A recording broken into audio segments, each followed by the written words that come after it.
I did not, but knew that I was on. I was going through some Okay. notes 2 days ago, and it said, "Oh, yes, I volunteered for the 25th."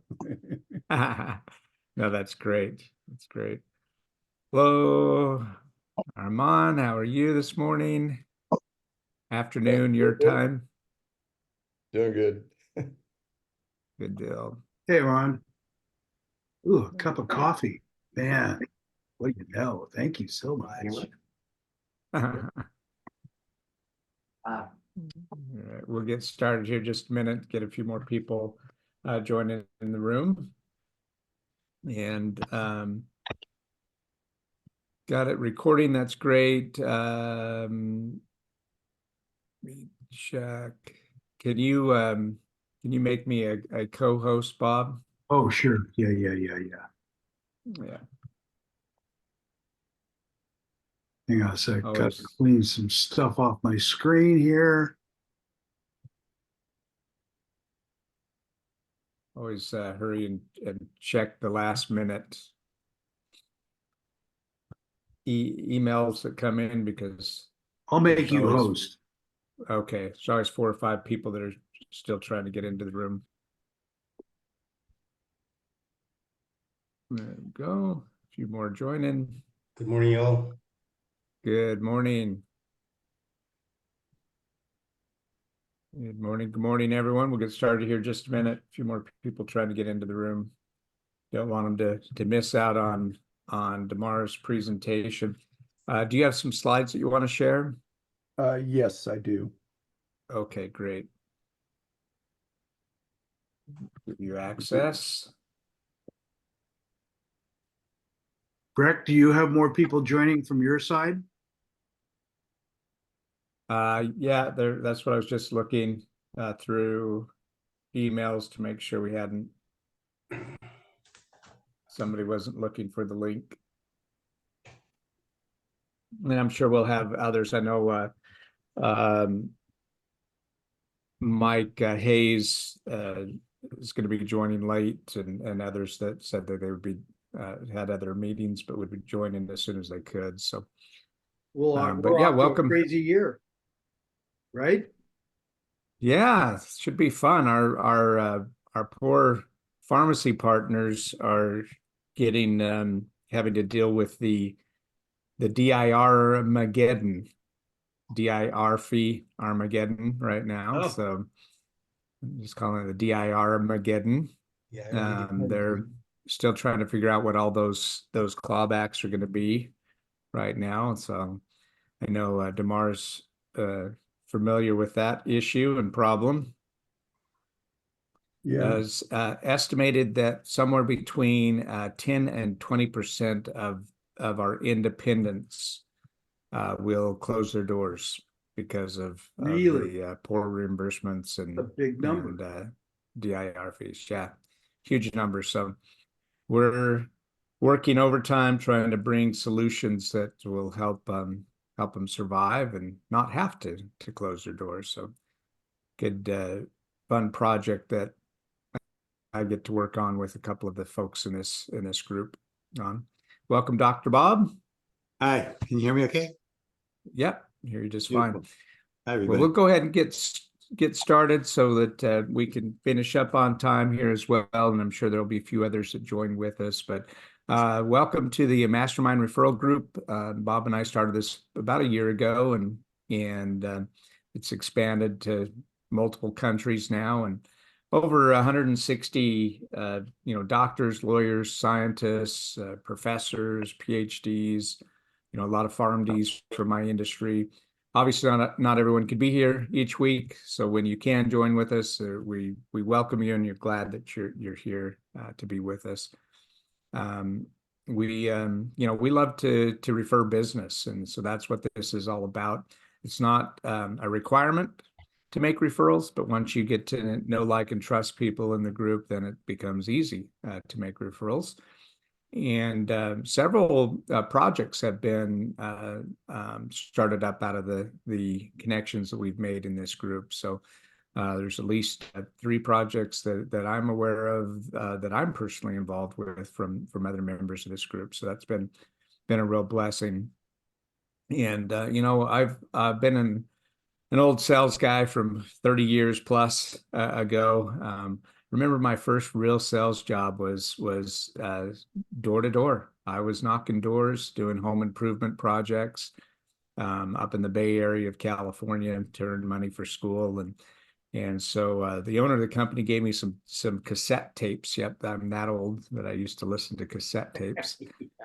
There was some really fun tapes on selling from Zig Ziglar, the late great Zig Ziglar, and one of the principles that has stuck with me for over 30 years is that you'll get all you want in life if you help enough other people get what they want. And so that's really kind of the foundation of this group. And more recently, Tony Robbins talks about the secret of living is giving. So, like I said, it's not a requirement, but if you can make connections once you get to know people in the group, then please do that. We all like referrals, and we like to give them as well. So,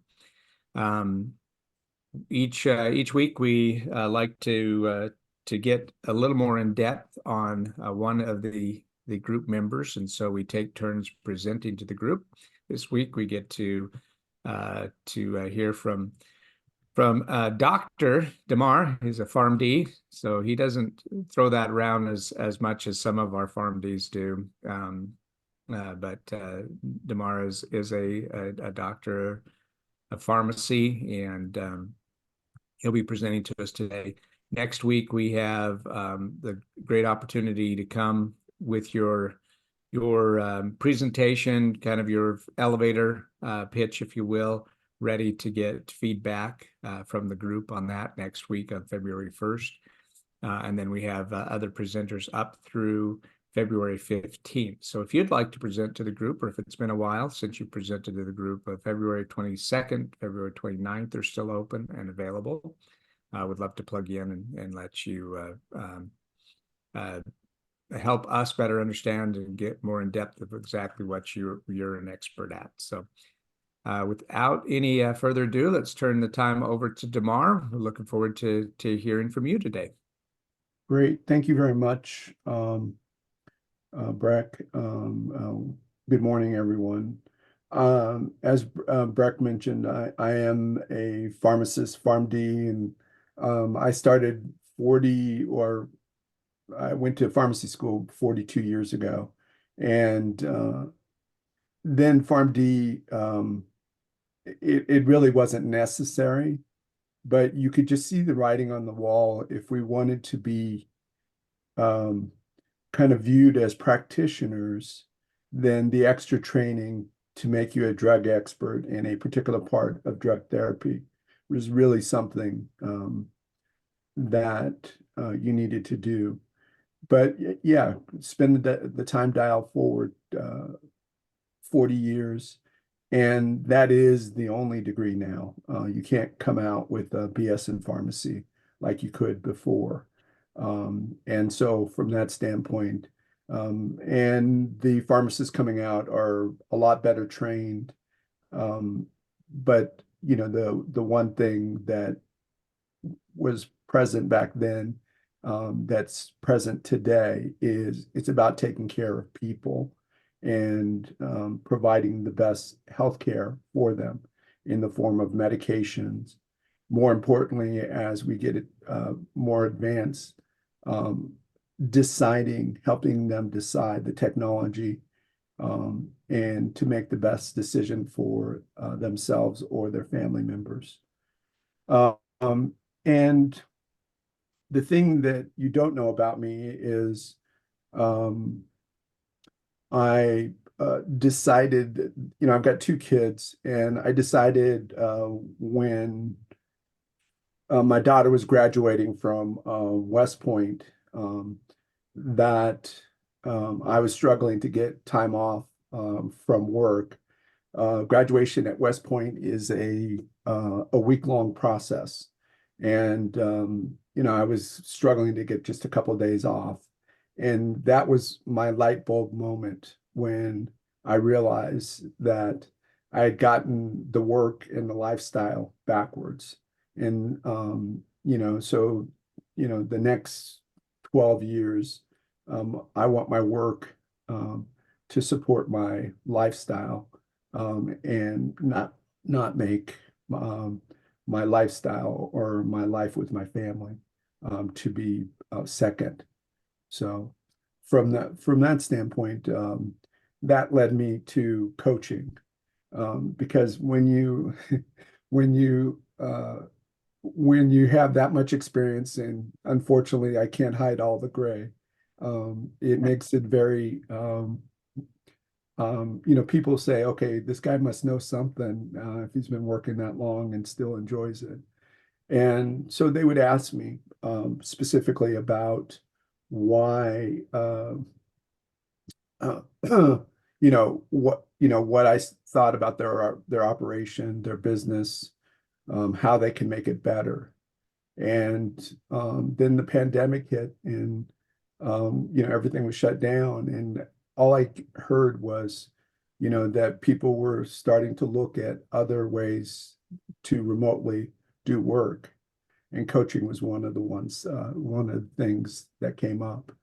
And so, I really kind of leaned into it, because that's the one thing about me that I would say is uh, the most important is, or one of the skills that I have is being able to listen. And by listening, I can see things that may not be obvious to the person that I'm working with or coaching.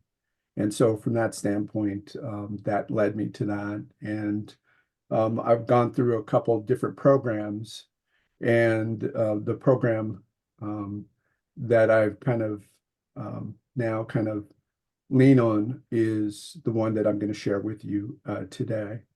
Um, and it has to do with looking at the business and looking at it from using data and financials. And for a lot of people in this room, it probably is not, that's not anything new, but I know in pharmacy, we did not get um, really any type of real learning about how to run a business, what to do. We were really trained, okay, you need to be the drug expert. Um, but then likewise, when there's a problem, with getting a med, or the med's too expensive, they really don't talk to you about how to do that. More importantly, um, it's not uncommon when I ask a person what their financials are, they they will say, well, why do I need that? I don't need to turn my taxes in right now. And what they don't realize is that um, that in order to make a decision, you have to look at what's going on. One of the biggest problems in small businesses, especially in pharmacy, is being able to manage the amount of dollars that you have going out to pay for the drugs. And you have to wait 30 to 45 days before you get paid. And then, you have to do payroll. And you can't do any of those things if you don't know what your financials are. And so that was one of the things that a lot of the other programs they talked about, um, you know, uh, different areas, but they didn't really look at how can I give a result to a business owner right away. And so we'll take a little bit of time today to talk about that. In so so I would really categorize myself as really kind of a business profit specialist. And I help small to medium businesses to double, their profits within 12 months or less using a proven strategy, and really looking up to 40 different areas of the business without having to spend money on marketing or advertising. Um, and a good referral for me is a business owner who wants to recession-proof his business, or in this case, inflation-proof their business, grow their business to increase profits, um, and looking at the types of business that they want to get into. I know within the pharmacy world, the we assume that because we're a smart pharmacist and we know that everything there is about drugs, that we're gonna people are going to come to us with their prescriptions because the doctor is going to tell good things about us and all those good things, as opposed to realizing that the consumer, which is the patient or the family member, really knows nothing about us. So we have to reach out, and we have to have some type of lead generation strategy. And now with the machine learning and the internet and social media, using those tools to get our word out there. And likewise, there are business owners who are thinking about potentially selling, or at least looking at 5 years from now, where they want to be, and do they have someone that can step into the business if they want to step away from it. So the industry's pharmacy owners is a definite. Also, healthcare professionals, dentists in particular, because they have a very similar struggle to pharmacy. Service industries, contractors, plumbers, electricians, and power partners are bookkeepers, accountants, business lawyers, CPAs, business brokers, and payroll people. And one of the other things that I've really kind of noticed this last year, and part of it is being part of this group, is making sure that business owners are set up financially in the right way so that they're making profits, but they're also positioned to pay the lowest amount of taxes and to have cash flow. A lot of business owners are undercapitalized, and especially within the pharmacy realm, because of the drug costs are very, very high, and but the reimbursement is lower and continuing to go lower. So in fact, I did a survey earlier this week asking what's the biggest obstacle in business, and it was really focused more towards pharmacy owners. And the categories is DIR fees, low margins, or zero margins. There was one pharmacy owner that I had messaged, where he had 750 prescriptions that he processed in one day. 250 of them were $0 prescriptions. So he got absolutely nothing. It covered the costs, but he got nothing behind it. And you would think that is an anomaly, but it's happening in more and more, and a third of your business. So if he had multiple pharmacists, one of those pharmacists, he didn't pay their salary for that day. And so from that standpoint, that's an issue. Regulations are definitely an issue. And then likewise,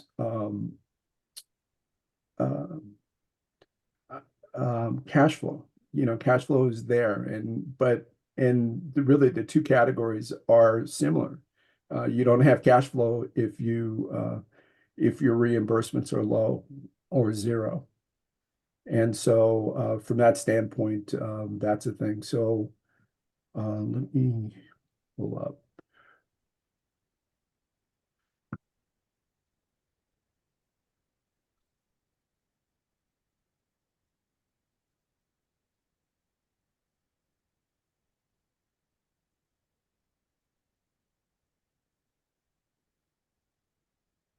Okay, so this is a tool that I typically use when I'm in like a network meeting, and it's a profit acceleration simulator, and um, it allows again to use data and financials to um, analyze a business. So one of the things that when I talk to a prospective client, I will typically say to them, I can show you how you can double your profits in less than 5 minutes. Double your annual profits in less than 5 minutes. And this is a tool that I would do for that. So let me just type in.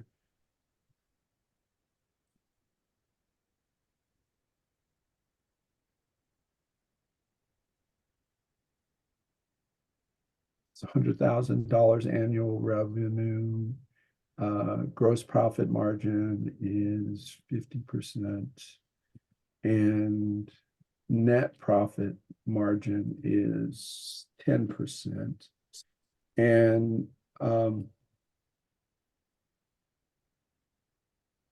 so do you know why I picked 10% for the net profit margin? Anyone?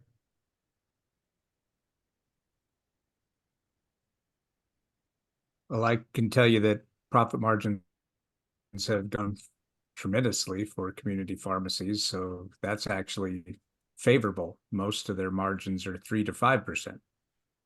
Right, right. Yes, that's right. And but this is the average size business. If you go on Google, you type in the average size small business is about $100,000 in revenue, and they've got a 10% net profit margin. But you're absolutely right, Breck. If a pharmacy can get 10%, they're feeling like they're doing pretty good. Um, and the thing that is interesting, so that with the net profit margin, that means that they're looking about $10,000 in take home pay because you don't feed your family off of gross profit margin. You feed your family on net profit margin. So in order to live up to my claim of doubling profits, um, the two areas that I can do that in is um, by cutting costs. So let's put 5% in. And so we, in this case, we would go from current profit is about 10,000. So in order to double it, we would have to get to 20,000. And the other one is increasing prices. And typically with most business owners, they fear raising prices. Most business owners will raise prices once in about every 8 to 10 years. And now with inflation is somewhere between 6 and 9% right now. And so from that standpoint, um, you know, if you go to Costco and you buy your gas, their prices have gone up somewhere between 20 and 30%. You go to McDonald's, same kind of thing, and you don't think about, are they raising their prices on me? It happens because they do it in such a, 5%. So a Whopper that was, let's say it was 450 is now 462.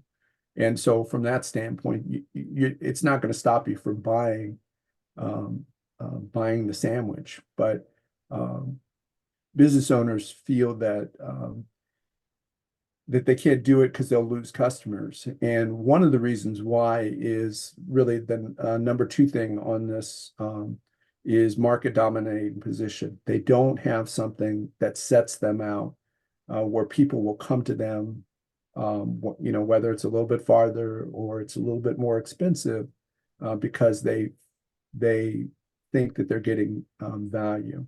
And so from that, uh, we're, going back to the claim, I've now given them, $20,000 in revenue, and I've done it in less than 5 minutes. And this is typically something that I give them, and then we usually will talk about how they can do that, and do that as kind of like a free giveaway. But then there are 10 other areas whereby I would expect to see not a 5% or return, but of 20, 30, or 40% return if we're able to focus in the other areas. And so let me just go over those areas again. We mentioned cutting costs, and those two, both cutting costs and increasing prices, those go to the bottom line. So there's no factoring in it based on net profit margin. Those go straight down. Market dominating position. This is one that a lot of businesses don't really see themselves as having. Likewise, coming up with a compelling offer.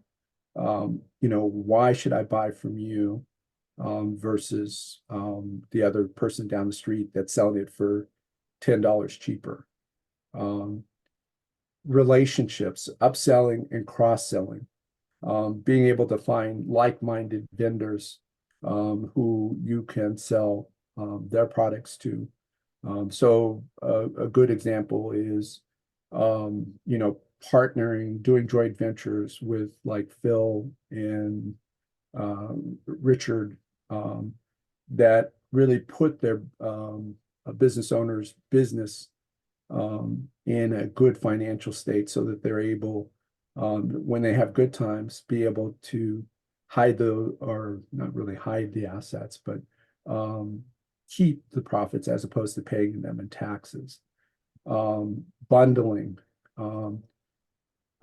putting together, like for example, in a pharmacy owner that does vaccinations. A lot of these, especially COVID, the vaccinations, they come with side effects, and they're usually something that happen within, the first 24 or 48 hours. So having things like Tylenol or if they cause dry mouth, something like breath rocks, that you bundle together, and realizing that you can give them a lower cost and a higher perceived value as a result of it. Then downselling. If a person just can't afford your primary offer, is being able to give them something that it more fits in line with their budget or what they're looking to do. And additional products and services. This is the biggest area that I think that I find myself having an impact with business owners, is communicating to their customers. The thing is that your easiest sell is those people that you've already sold to versus going out. And so having a drip campaign, talking about an event that you have coming up the next month, or the next 3 months. Likewise, if you have a new product that's come in that's going to really help a certain segment of your community, being able to get that out there. Likewise, alliances and joint ventures, and you can see just and again, it's about relationships, and going back to what Breck said about you can have all the money you want as long as you make sure that you help people get what they want. And you do that through alliances and joint ventures. Digital marketing, is there, and then likewise, lead generation strategies. And the thing that is that I want to highlight is just the fact that this is done, that we can make just small incremental changes and change things. So for example, here, if we just go and we just say, let's do 3%. So we've taken revenue with just small changes in all 12 areas, and we've tripled the annual profit. And those are just minuscule changes. It's, and that's the thing, that working with clients is getting them to make the most impactful changes in their business is where they need to start, and then layer in different things. But again, it doesn't take much. So from that standpoint, it's very easy to see when a client signs up with me for coaching, that if we sign up for a year, for me to get them 20 and 30% increases in their profits as a result. And so from that standpoint, that's how I do it, is using the simulator, and there are like 23 or 26 other areas that I can dive deeper in, and I typically will give them this report, and actually I'll do a more extensive analysis with them when they sign up, to really show them over the 12 months how dramatic an impact that we can have as a result of that. And that is what I wanted to talk about. Questions? Yeah, excellent. What do you think moves the needle most for an independent pharmacy? Because that's going to be possibly different than a small business that's not in pharmacy.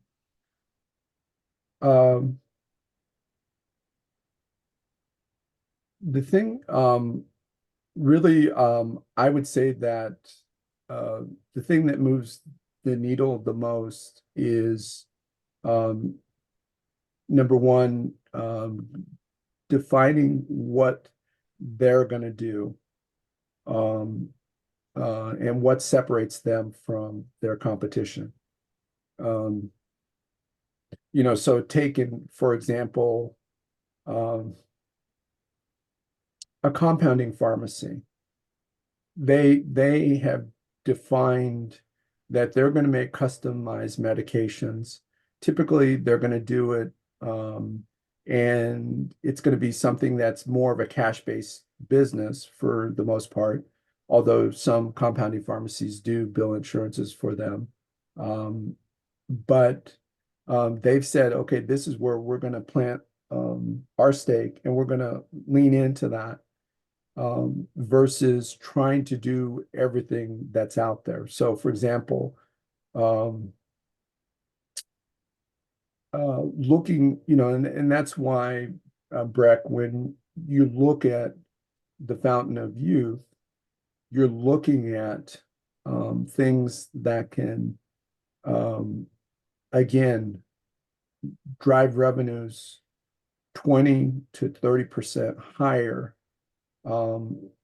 without having to put a lot of investment, either in the way of time or resources. Mhm.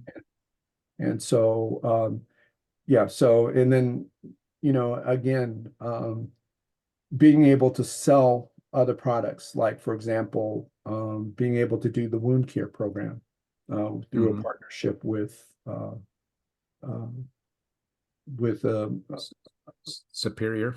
yeah, Superior. Thank you. I can remember.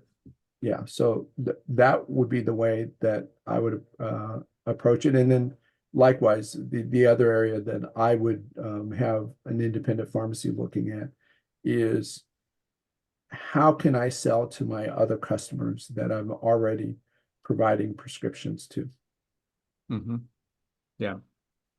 Yeah. A lot of our independents, don't make a sell unless a customer comes in the pharmacy. And, if you look at the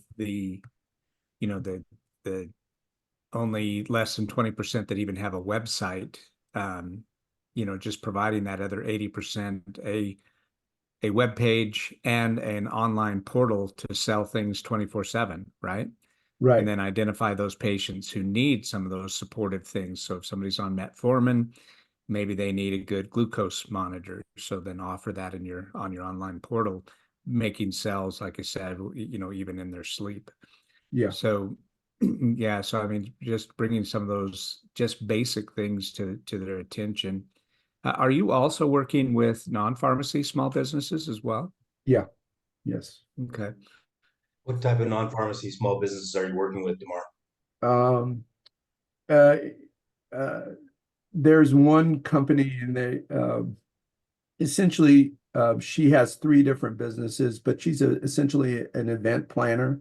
She's down in she's actually down in the San Diego area, and she does wine tours. Plus, she has a business where they do essentially mommy's helpers, where they have people that come in and help support a family, with babysitting, doing light housekeeping and that kind of stuff. And then uh, really, I, I I work with bookkeepers, and but those are usually working with them and their clients, supporting their clients. Question on the pharmacies. I used an average annual revenue. I used 100,000 for illustrated purposes. What is an average independent pharmacy? What are they gross revenue?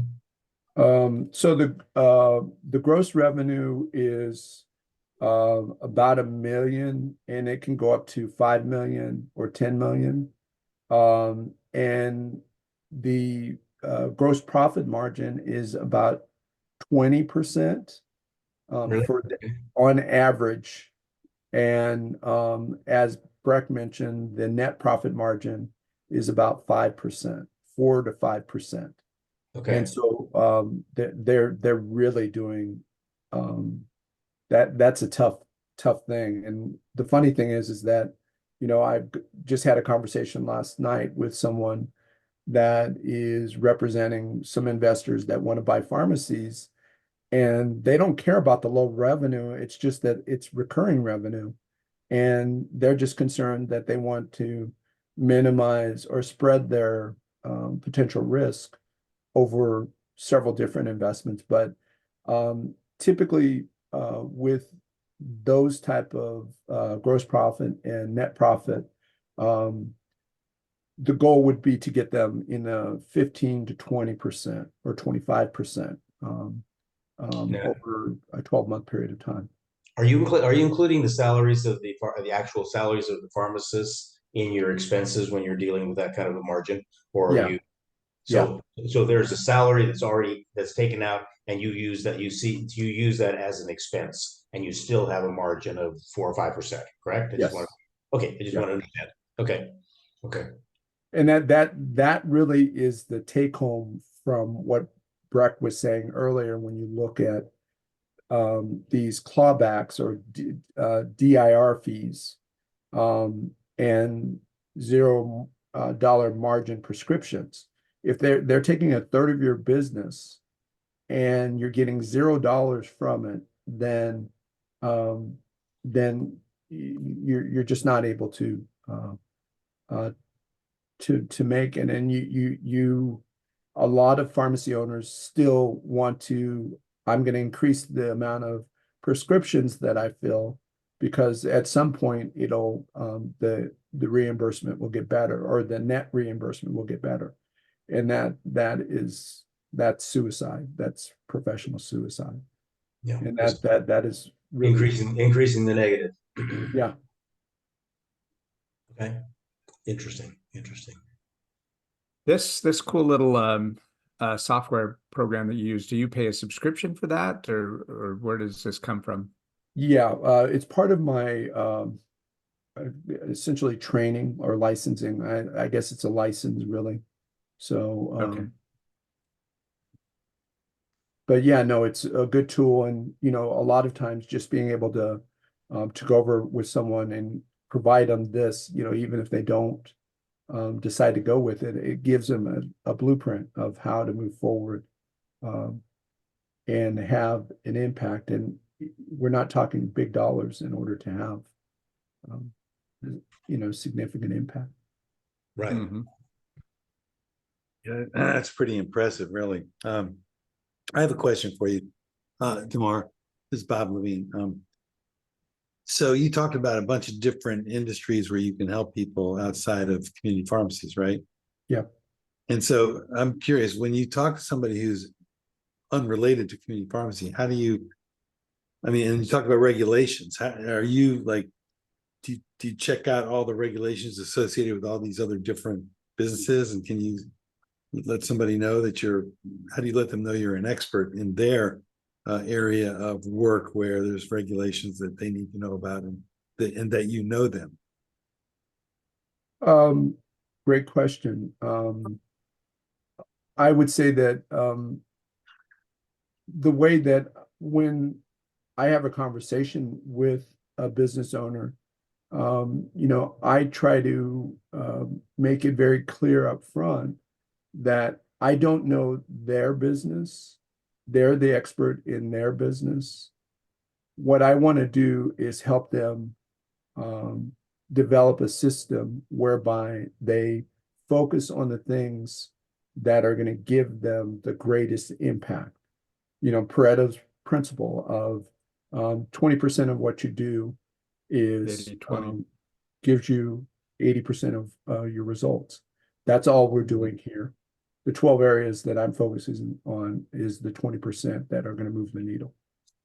Understand. Dr. Bob, you should do an analysis. You maybe need to increase your rates by 10%. Yeah, maybe more. Yeah. Yeah, that's good. Well, and that's the thing is that a lot of times when we look at what you're potentially going to raise your prices, just the increase means that there's typically about 25, you'd have to lose 25% of your business in order to really have a negative impact on the price increase. And if they know, like, and trust you, that's not going to happen. Maybe it'll be 5%. Yeah. If it's like McDonald's, most people aren't going to know. Right. Because the only time they prices come up is when they don't see the value. Very good. Thank you. Yep. Excellent. Well, any other quick questions for Damar?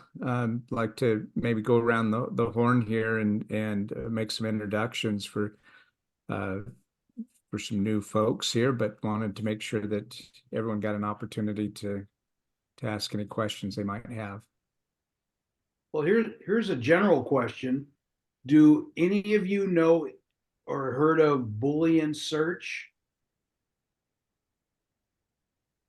Who has not heard of Boolean search? I've heard of it, but I can't remember what it is. Okay. Okay, That was it's Richard. really very simple. When you put quotes around a phrase, what that does is that phrase is the important factor. So even in your profiles, what I'm seeing is people, Richard, I think I was just looking at your profile. Let me bring it up again.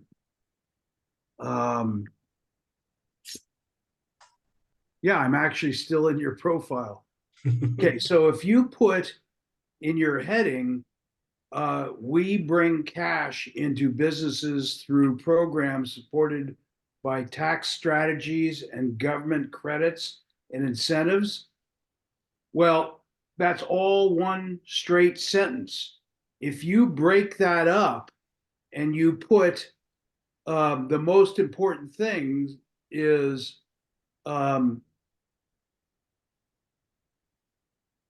I don't know, business incentives, business cash. What I don't specifically know what I would do with you, but um, if you can put in your LinkedIn your heading as with Boolean statements, what do you think they would be, Richard? Let me ask you.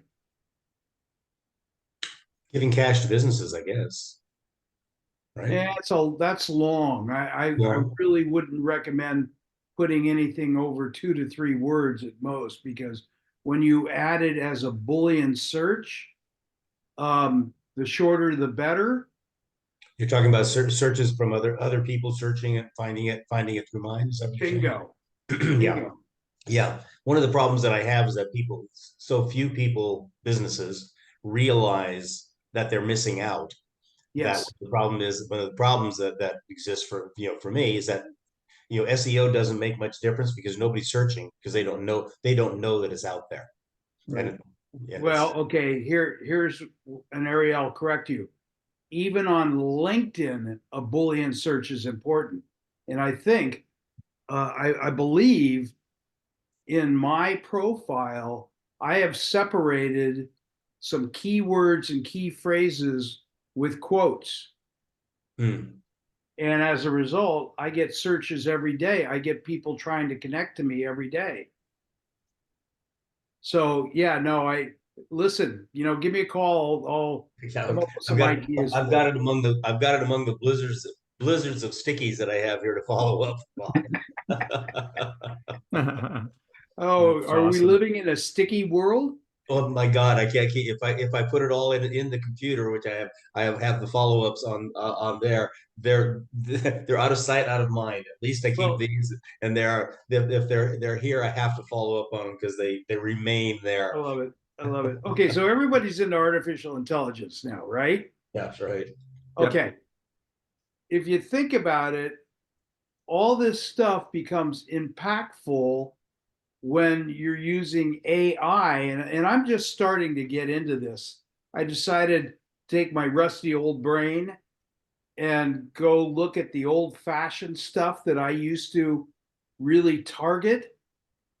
And I think if we can, work together to come up with ideas on how to increase people looking at you, even on LinkedIn, a Boolean search is important.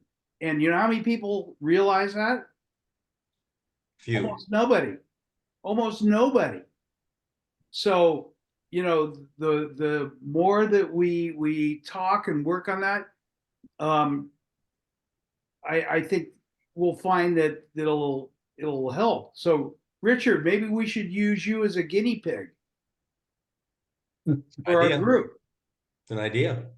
And tomorrow, I'm ready to send you a note about, the how to split up your profile. Yeah. And gosh, I don't know. I haven't even looked at Breck Rice's profile, but I just find that 90% of the time people don't know to use it. LinkedIn does not talk about that, but Boolean search does make a difference. Mhm. So that's why I have it. All the other search engines have Boolean search, or most of them, but the world's changing, and I think if we get back to basics, I think we could make a little bit more impact. And impact is called increasing your bottom line. Am I making any sense? Yep. Yeah, and just on that search topic, anytime that you do a random Google search, you get just tons of information, right? And it'll only pick up on one word out of context, and it'll throw all that at you. So to put the bullion or the in quotes that it has to include, both words or the phrase, then you only get results back that include the entire phrase rather than just one of the words in the phrase. Well, I just pulled up your profile on LinkedIn, and I like it. I think it's always worth discussing because we tend to be we tend to work in tunnel vision, right? Yeah. That it's really about talking with other people that you think outside of the box. And you've used a hashtag, not a hashtag. It's the straight up and down line, whatever you call Slash, yeah. it, the slash. In your profile, but I think there's probably you've got healthcare disruptor slash remove the middleman slash fair pharmacy reimbursements to better serve workers' compensation comp patients, self-insured.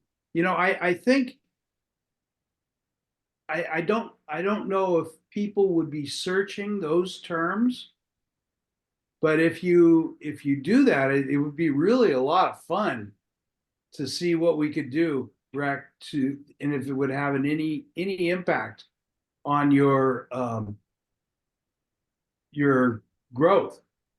People don't realize that search is still around, and on Google, Boolean is still a very, very important topic. Yep. And I'm just getting back into that, and I got away from it because I've been so busy just keeping up with clients. And I just recently decided I needed to go back and re-look at this and see what you have to say, see what it does, and if it increases it. So any of you that are interested in talking to me about that, I'll gladly take a look for free. No, Okay. appreciate that. That's awesome. Excellent. Well, that's how we have this group. You forgot to promote your meeting tomorrow at 11 o'clock, Bob. 11 o'clock a.m. Eastern time. You forgot to Say promote again that now? tomorrow. So with all you talked about, you forgot to promote your meeting tomorrow, 11 o'clock a.m. Eastern time. Oh, okay. It's 8 o'clock West Coast Yeah. Pacific, right? Yep. It's it's My City Mastermind, right? Yeah, I took away the mastermind Okay. concept, and I just use networking / referral group. Okay. That's really how I like to Which talk is about it. which is different from what he showed me, because when he sent it to me, because he made it specifically for me, it said My City Dunce. So That's funny. Yeah. So I know Mike Hayes was trying to get on today and probably would want to promote an upcoming speed networking event that he's launching next Tuesday afternoon. So let me throw that into the chat here for you. So this is the fast paced. You go into breakout rooms for literally 6 minutes, meet 3 people, and then come back to the main room, go back out, and do that 3 or 4 times in a half hour. So it's really fast paced. Let me put that link. Is Mike And- Hayes out of San Francisco Bay Area? Yeah. He is, yeah. So this is the new Well Wave Now project that Dr. Bob and I and Mike Hayes and one other gentleman, Tim Daniels, are involved in. So Let me put that in the chat here for you and welcome each one of you to tune in for the inaugural launch next week. Everyone, there we go. There's the link for it. It's an event and LinkedIn as well. And Need this to this- work this- on that This one is graphic. which one? Breck, what is this particular one? Yeah, so this is a speed networking event. This is And the then networking that's in there. Yeah, so after the speed networking event, then Dr. Bob, myself, and Tim are going to just cover some health issues for anyone that wants to stick around for the second half hour. There'll be some And Q&A so there it's- too. Yeah, so it's Well Wave Now is the new project, and yeah, invite y'all to at least attend the speed networking if you have time. It'll be what is that, 12 noon Pacific time, so 3 in the afternoon for y'all in the East. All right, well, thank you everybody for being here today. I'm getting pinged that my next meeting has already started, so I better jump, but it's good to see you. Please let me know if you would like to present. If it's been a while since you presented to the group, we've got a couple of open dates still in February, the last 2 dates of February. And everyone have Thanks, a Tamar. great rest of your week. Here. Thank you. Take Yeah. care. Yeah, great presentation tomorrow. Appreciate it. Are you gonna send out a recording of the meeting today? Yeah, so Bob's got the recording, should be going on Okay. the cloud, and once he gets that to me, I'll trim it down and send it out. I appreciate it. So I sent you a Fantastic. message, my situation. Thanks. Yep, thank you. Bye.